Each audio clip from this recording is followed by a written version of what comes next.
Bir manzarni ko'z oldingizga keltirib yiqing. Maydonda bir tarafda bir tonliq, muskullar to'mpiyib chiqqan, og'zidan sho'lgay chichirab turgan, butun vujudini g'azab qoplagan g'oyat zo'r bir buqa. Yana bir tarafda bo'lsa, qo'lida faqat qizil bir rax bilan kichikkina bir nayz tutgan, o'roq, vijik, ammo ko'zlarida zarrachilik qo'rqinch yo'q bir odam, ya'ni Matador turadi. Buqa butun kuchi va vahshiy g'azabi bilan heliqi qizil raxga qarab itiladi. Uning mingsidagi birdan bir o'y oldidagi nishonini shu odamni mungizi bilan titib tashlash.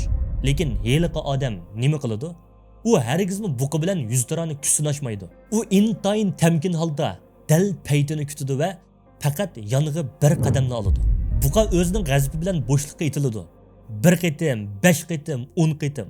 Oxirida buqa shu o'z g'azabidan o'zi yerib charchab, tiniqi yetishmay holsiraydi. Dal shu paytda heliqi tinch, sovuqqan odam buqaning eng ojiz nuqtasini tepib, birla nayzi bilan uni yiqitadi.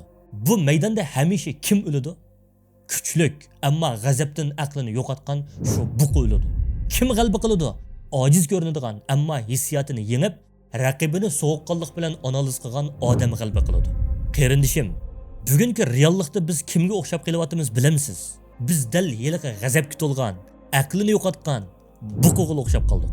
Düşman bizga atoydan bir qizil raqni pulanishtirdi. Tilimizni cheklaydi, kimligimizni hujum qiladi, yorimizga tuz sepadi. Biz nima qilamiz? Biz qizil raqni ko'rgan buqadak terikimiz, vaqiraymiz, tillaymiz, g'azab bilan o'z-o'zimizni yeymiz. Lekin düşman faqatli yonga bir qadam ilib, bizning o'z g'azabimiz ichida qurib qaqshal bo'lib xo'rishimizni, energiyamizni bekorga sarf qilishimizni sovuqqonlik bilan ko'rib tomosha qilib turadi. Tarixda kimning g'azabi yuqori bo'lsa, shu g'alaba qiladi degan sodda qoida yo'q. Tarixda rahimsiz, ammo shu o'zgarmas qoida borki, kim vaziyatni to'g'ri o'qisa, analiz qilsa, kim hissiyotni emas, aqlni ish qilsa, shu g'alaba qiladi. Shuni biz bugun buqa bo'lishni to'xtatamiz. Biz g'azabni bir chetga qo'yib qo'yib, mingimizni uyg'otamiz. Biz maydonning u tarafiga o'tib, düşmanning ko'zi bilan o'zimizga va ularning mingisining qandoq ishlaydiganligiga qaraymiz. Tayyormisiz? Boshladik.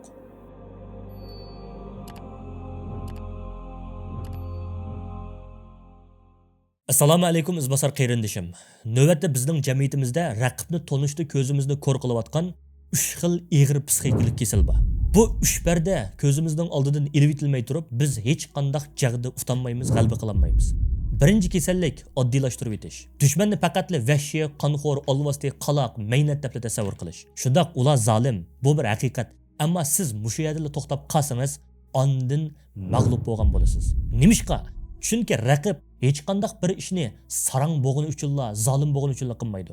Har bir lagerning, har bir rahimsiz siyosatning orqasida ularning ko'zlagan bir manfaati yoki bo'lmasa yushurin bir qo'rqinchi yushiringan bo'ladi. Agar siz ularning ashu nimadan qo'rqayotganligini analiz qilib topolmasangiz, dal joyiga tegadigan zarbini hargizmi berolmaysiz. Ikkinchi kasallik ko'ptirib etish. Ba'zi yoshlarimiz Xitoyni yengilmas qudrat deb o'ylaydi. Texnikasi kuchli, puli ko'p, odami jiq. Biz ularni hargizmi yengolmaymiz deydiganlar oz emas. Buni bilib qo'yingki, bu psixikalik taslim bo'lishdan boshqa narsa emas. Unutmang, Sovet ittifoqimi bir zamonlarda dal shundoq yengilmas imperiya tuyg'usi berdi. Ammo ichidan chirib, bir kechada yemirilib tushdi. Har qanday kuchlik sistemining, har qanday zolim hokimiyatning o'lgudek ojiz bir yumshoq qo'rsqi bo'ladi. Masala shuki, biz faqat uni izlashni bilmayotimiz. Uchinchi kasallik ko'z gilmaslik. Ular qo'rqinchoq, bir varqirsoq turadigan yerni topolmay qochidi, qondan qo'qidi deb masxir qilish. Mana bu eng xatarlik, eng sodda xomxiyol. Qarindishim, düşman bizni yo'qotish uchun oz deganda 50 yillik tafsili bilan tuzgan. Ularning aqlli amri kech kunduz bizning madaniyatimizni, psixikamizni, olayligimizni tadqiq qilyotdi. Biz ularning hech bo'lmaganda bir iqtisodiy dokladini yoki strategiyalik tahlilini beshidan oxirigacha o'qib baqdikmi? Yo'q. Shuni izbosar qarindishim, birinchi qadamda yuragimizdagi o'tni, nafratni o'chirmay turib, ko'zimizni to'sib olgan bu pardalarni yirtib tashlaylik. Düşmanni biz xiyolimizdagidek emas, o'z realligida qandoq turgan bo'lsa, dal shu bo'yicha real ko'rayli, kuzatayli, tonayli. Sizga haqiqiy g'albining sirrini aytay. Raqibning o'rnida turib o'ylash. Qadimki Xitoy harbiy mutafakkiri Sun Tzuning shundoq bir gapi bor.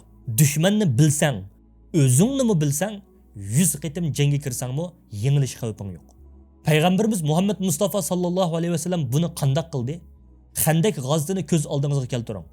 Makka mushriklari bilan Yahudilar birlashmasidan tarkib topgan 10 ming kishilik qo'shin Madinani qo'rishib oldi. Dushman intayin kuchli. Musulmonlarning soni oz va shundaqli qoral jihatdan ojiz. Mushunda qiyin, qil ustida turgan paytda payg'ambarimiz faqat tevinib, duo qilib o'tirmadi. Yo'q, u zot eng oliy saviyada intayin sovuqqonlik bilan dushmanni tahlil qildi. Payg'ambarimiz ularning bir yushurun ojizligini bayqadi.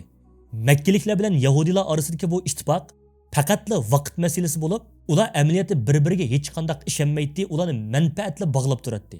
Buni bilgan payg'ambarimiz Nuaym bin Mas'udni darhol ishga soldi. U qilich ko'tarib jang qilmadi. Uning qilgan birdan-bir ishi dushmanning ichiga kirib, siyosiy taktika bilan ularning orasidagi ashu gumonni ulg'aytish bo'ldi. Natijada-chu, bir tomchi qon to'kilmay turib dushmanning ittifoqi o'zligidan parchalandi va ular chekinishga majbur bo'ldi. Mana bu aql va analizning kuchi. Endi o'zimizga qaytaylik. Biz bugun dushmanimizning dal hozir eng qo'rqadigan, eng bosh og'riqi bo'layotgan nuqtasining nima ekanligini bilamdik. Ularning iqtisodiy ko'piki og'ir darajada yerilyotdi. Nopsi shiddat bilan qeyrib, yoshlar umidsizlikka petib, jamiyatda tayinilish hodisi umumlashyotdi. Xalqaro ta'minlash zanjiridan va texnika bozoridan siqib chiqarilyotdi. Ularni energiya bilan ta'minlayotgan davlatlarning hokimiyatlari bir-birlab olmishyotdi, o'zgaryotdi. Bularning hammasi biz uchun yangi zamondagi shu xandak fursati. Ammo biz hissiyotga berilib, ilmiy izlanib o'qimasak, bu fursatlarni mangu ko'rolmaymiz. Mening izbosar qarindoshlarim, ko'p vaqiraydigan, ko'p so'kkan odam kuchli odam emas. Dushmanning tilini biladigan, dushmanning siyosatini o'qiy oladigan, ularning ichki krizini sovuqqonlik bilan kuzalaydigan odam tarixdagi eng xatarli odamdir. Sizdan kutadiganim, talab qildiganim shu. Bugundan boshlab ularga oid biror xabar ko'rganda faqatla ochchig'inib tillab qo'yib o'tib ketmang. O'zingizni millatning bir strategik analizchisi deb biling.